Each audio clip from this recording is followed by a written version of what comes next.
Tayo'y magluluto na naman mga katiyoy friend ng isang simpleng ulam at kayang-kaya ng inyong bulsa. Kaya samahan niyo ako mga kaibigan sa aking kusina.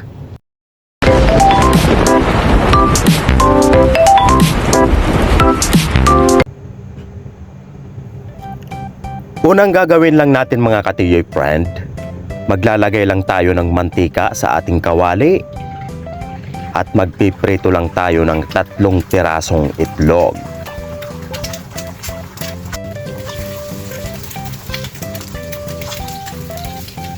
Ayan, piprituhin lang natin yan hanggang sa maluto yung ating itlog.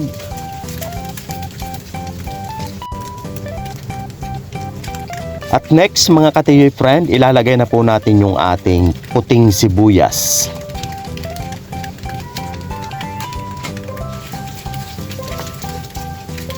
Halo-halo lang tayo mga kaibigan.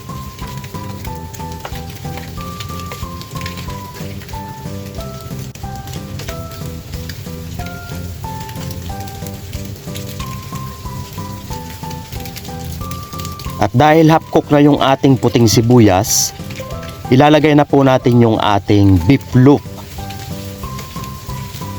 Ang ginamit ko pong beef loaf mga kaibigan ay ang Argentina beef loaf. So kahit anong klaseng beef loaf ang inyong gagamitin mga katiyoy friend, ay okay lang po. Taktakan lang natin yan ng durog na paminta. Maglalagay lang tayo ng soy sauce. At next, maglagay din tayo ng oyster sauce. Siyempre, meron din tayong sili pang paanghang. So, yan na lahat ang ating mga ingredients sa ating simpleng luto at kayang-kaya ng ating budget mga katiyoy friend. Ayan, malapit na maluto ang ating putahe.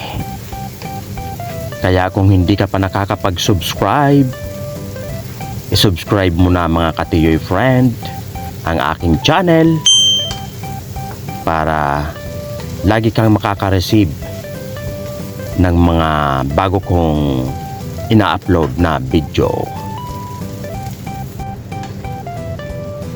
Ayan, luto na ang ating budget recipe na ulam. Kaya ano pang ating aantayin mga katiyoy friend? Abay, kumain na po tayo. Maglalagay lang tayo ng dahon ng sibuyas sa ibabaw. Thanks for watching!